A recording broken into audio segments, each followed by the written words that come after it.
भाई जो गुरु बचन पे डट गे रे कट गे फंद 84 के। भाई जो गुरु बचन पे डट गे रे कट गे फंद 84 के। कट गे फंद 84 के रे कट गे फंद 84 के। भाई जो गुरु बचन पे डट गे रे कट गे फंद 84 के। सत्संग में जो प्राणी आते हैं वो बहुत ही पुण्यकर्मी हुआ करते हैं।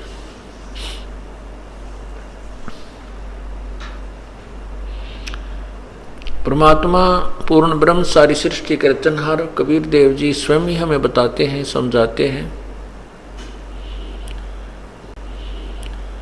कि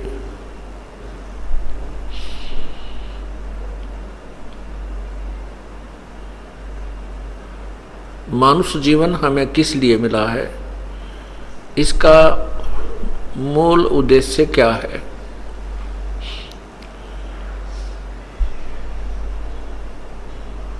और वो फिर सत्संग के अंदर ही उसकी जानकारी दी जाती है। सत्संग में जो पुण्यात्मा आती हैं, जो संत का संग करती हैं, विचार सुनते हैं, वो बहुत ही पुण्यकर्मी होते हैं। उनको परमात्मा का विशेष सहयोग प्राप्त होता, तभी वे सत्संग तक पहुंच सकते हैं। अन्यथा काल भगवान ने हमारे ऊपर एक कर्मों का बंधन बांध रखा है। उस कर्मों के बंधनों से हम इतने मजबूत जकड़े हुए हैं कि हम ही मर जाते हैं, ये काम हमारे समाप्त नहीं होते। इसलिए परमात्मा कहते हैं कि असंग जन्म तो मृत्या होगे, जीवित क्यों ना मरा रे। जीवित मरने का एक ये भी पॉइंट है, एक ये भी केंद्र बताया परमात्मा ने कि आप काम छोड़ करके सत्संग में आ जाइए। कितना ही आवश्यक कार्य है, आप प्रभु के चरणों में सत्संग में अवश्य आने की चेष्टा कीजिए। उसके आने के लिए हमने जीवित मरना होगा। जीवित मरने का तात्पर्य है, मान लीजिए आपकी किसी भी व्यक्ति की मृत्यु हो जाती है तो उसके जाने के बाद जिन कार्यों को वो स्वयं करना चाहता था वो कैसे होते हैं, कौन करता है।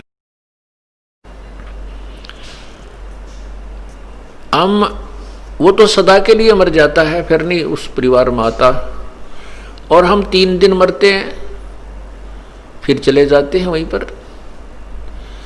तो उस दौरान जो काम होगा आपका, वो परमात्मा करता है या नहीं करता है। हिम्मत सी करनी पड़ेगी। प्रारंभ में तो ये थोड़ा कष्टदायक लगता है, और फिर उसके पश्चात तो आपके ऊपर परमात्मा की नित्य प्रतिदिन नई नई मेहर होंगी, नई नई कृपा होगी, नए नए चमत्कार होंगे। फिर आपका दृढ़ विश्वास होता चला जाएगा। तभी ये काल के कर्म का बंधन या कैद, ये कर्मों के जो जंजीर हमारे जकड़ रखी है, ये टूट पाएगी।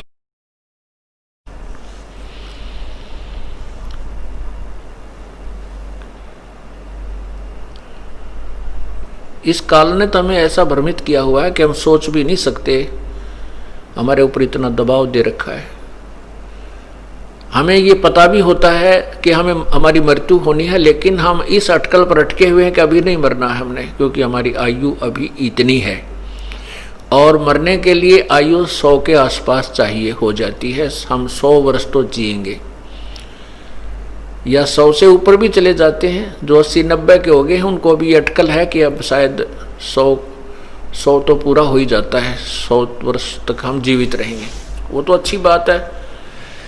परमात्मा कहते हैं साथी हमारे चले गए, हम भी चालनहार, और कोई कागज में बाकी रह रही तात लागरी वार। तो ये कागज ना जाने कहाँ पूरे हो जाएं, बस में पूरे हो जाएं, किसी विशेष कार्य के लिए गए हैं, रास्ते में पूरी हो जाते हैं कागज, तो वहीं समाप्त हो जाएंगे, घर तक नहीं पहुंच पाएंगे। और जिन कामों को हम अत्यावश्यक मान रहे हैं और सत्संग को एक सेकेंडरी थिंग मान रहे हैं, एक एक्स्ट्रा जॉब मान रखी है हमने, तो वो तो हमारे साथ गए नहीं, और सत्संग में जो आए हुए जो पुण्य है या ज्ञान ग्रहण किया है, इसके आधार से हमने जो शुभ कर्म किए हैं वो हमारे साथ जाएंगे, वो सदा साथी रहेंगे। इसलिए कहते हैं सत्संग की आधी घड़ी और तप के वर्ष हजार, तो भी बराबर है नहीं कहे कबीर विचार। सत्संग में तो आधी घड़ी और तप के वर्ष हजार, तो भी उस आधी घड़ी सत्संग के तुल्य उसका पुण्य नहीं है, उसकी साधना, उसका जो है भक्ति कर्म नहीं बनता। क्योंकि तप से राज्य बनता है, सिद्धियां आ जाती हैं, राजा बन जाता है।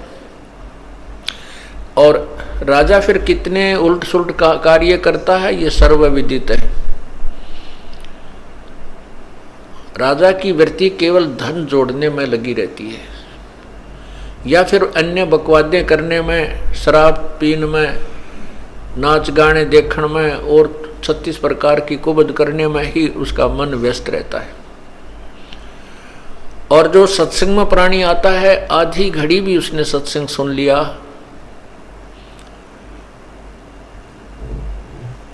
तो